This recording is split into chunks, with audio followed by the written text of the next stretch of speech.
top 10 hottest comics of the week based off of Cover Price's data. Now, Cover Price doesn't sponsor us.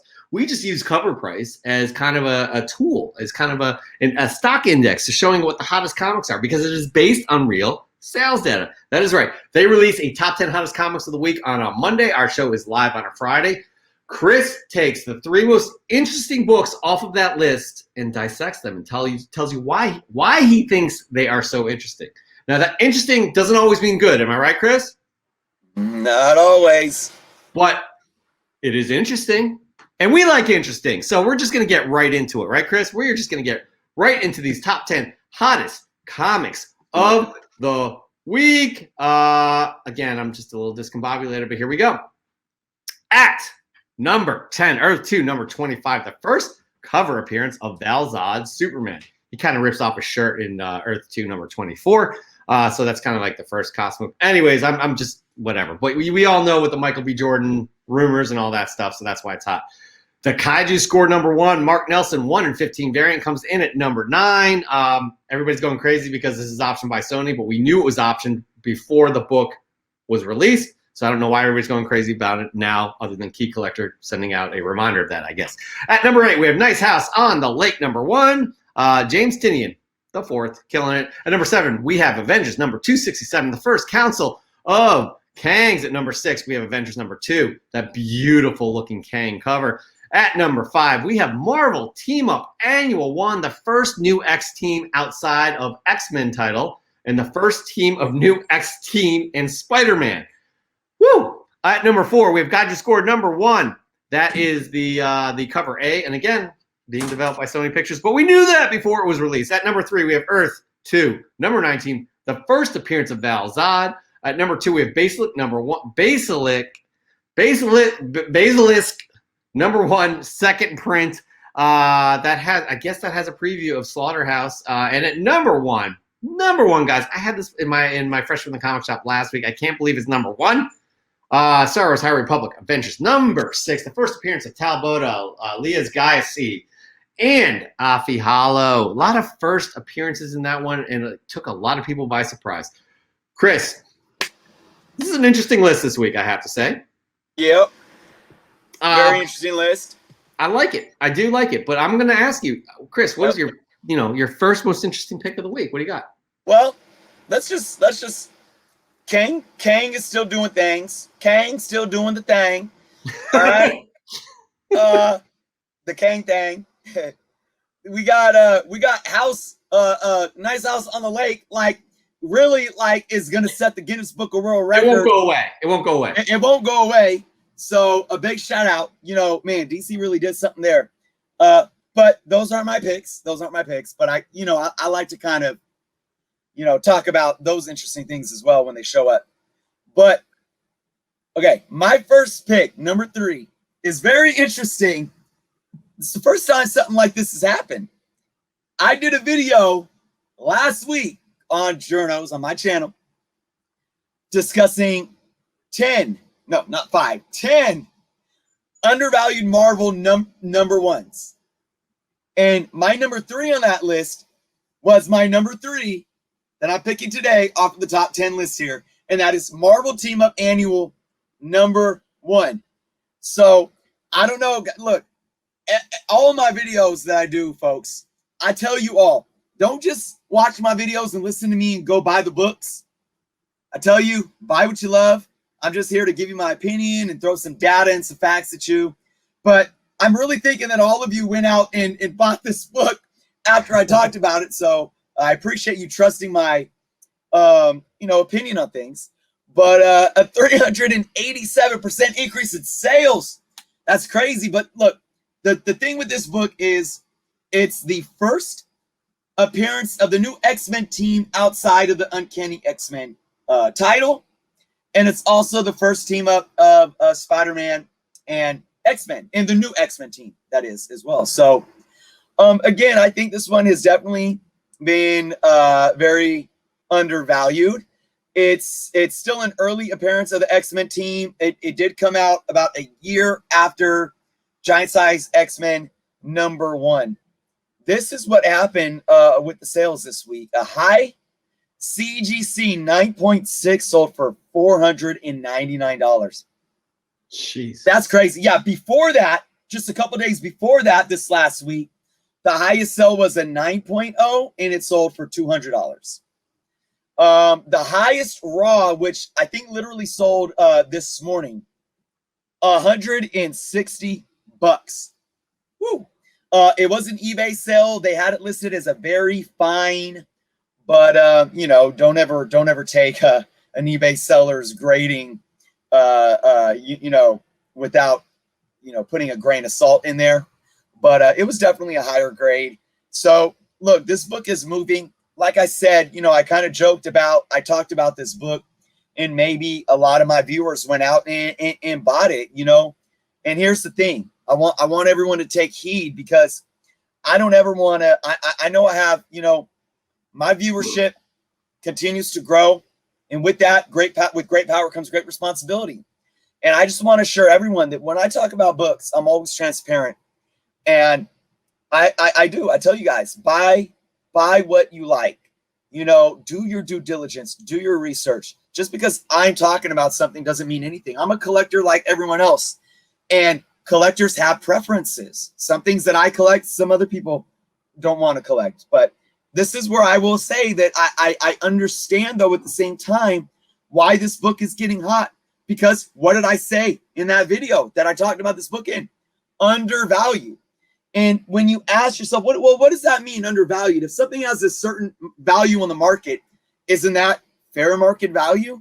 Well, you got to take into consideration the fact that there's, especially in this market, there's so much stuff for folks to buy. And it's all about knowledge. It's all about what you know, right? And that's why, you know, folks utilize apps like Key Collector or other databases, because not only does it tell you what's hot, it helps you get educated to what these books are. And if more people know what this book is, this is an early appearance of the new X-Men team. This is their first appearance outside of the Uncanny X-Men title. This is the first team up of the new X team in Spider-Man. Oh, shoot, I didn't know that. People are going to go buy it, and then the demand that should have been there if they already knew is going to start increasing. Because of that, it's going to drive the price up. And I will say this as well, and I've been saying this for months, I do believe that these giant size one-shots and these annuals, especially from silver, bronze, and copper age, have been undervalued and overlooked for a very long time. And they pose really as solid next best things to a lot of these big books. So really cool to see this book hit the list today, or this week. Like Heroes Are Born, he's like, once giant size X-Men 1 and X-Men 94 became out of price range. This book is up next. Hey, Chris, I have to point something out real quick before we continue. The Comic Criminal. None of the sales data includes the rest of the world, just America. You would be shocked at prices from the UK. I'm not sure that's correct, because I think they take into account all of the sales, no matter where they are, off of these platforms like yes, and yes, so that is true. I'm pretty sure that's factored in. But I'm interested to what you are experiencing wherever you all are in those parts of the world. So please share that with us. There very well could be other platforms that are specific to territories.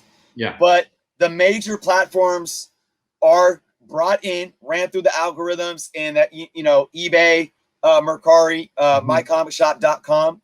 I'm actually not sure mycomicshop.com ships globally, but obviously eBay is that big one. It is a global market. And if there is a global sale on eBay, it's going to show up in the data on these lists. Yeah, so just I think to keep that in mind, but we would love to hear what you're experiencing wherever any of you are all over the world. All right, Chris, what is your second pick here for your second most interesting pick off of this list? What do you got, Chris? All right, I again, that's why I gave a shout out to Nice House on the Lake. I could have picked that. I could have picked another King book, because especially that 267 is just what it's doing in sales. You guys go look at that. Go do some research. It's crazy. But we've been so heavily Marvel that I had to bring in an indie. BASILISK #1 second print. I mean, this book is doing big things, and I picked it because it's a good talking point.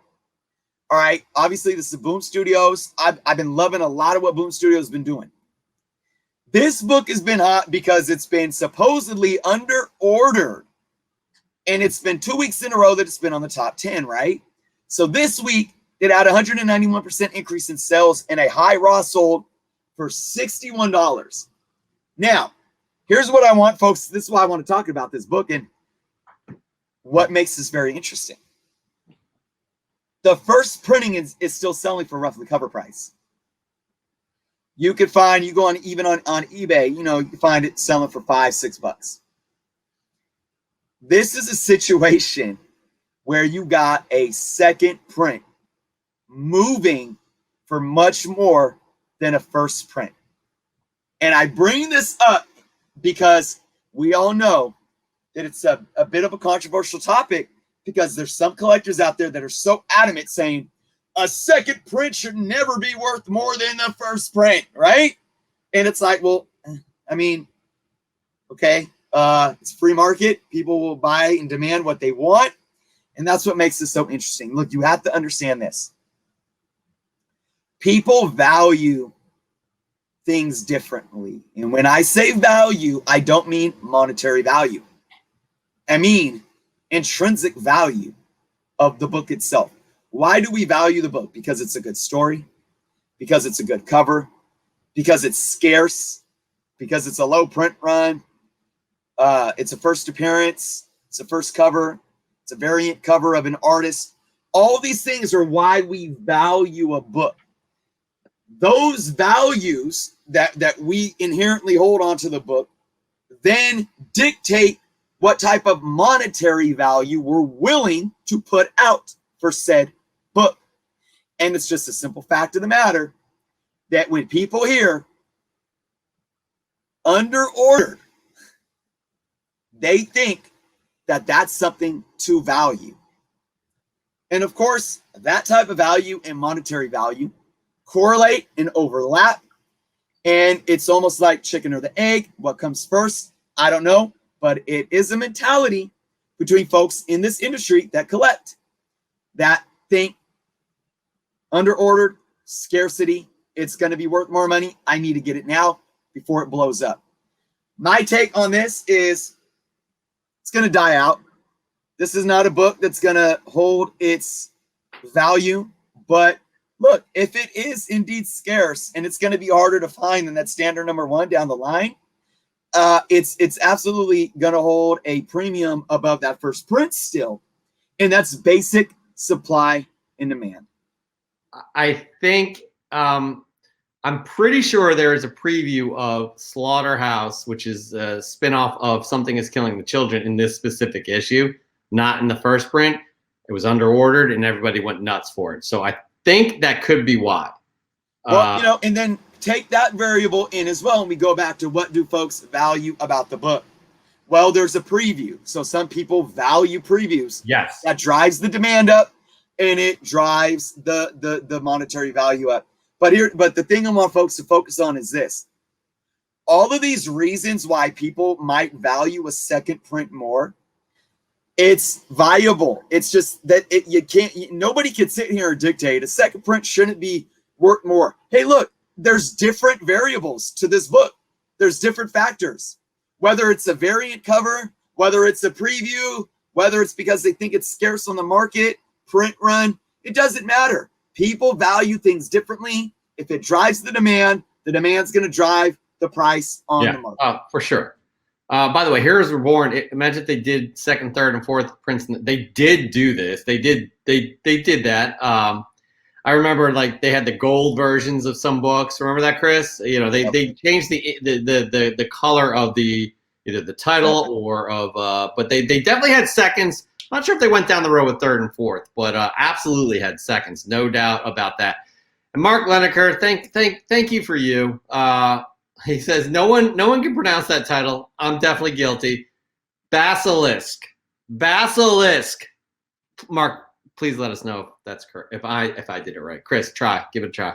Oh, I spelt it. I forgot the S. I said it wrong too. Basilisk. I forgot the S. The S. Basilisk. Mark, please. All right, moving on. Chris, what is your third most interesting pick from this list?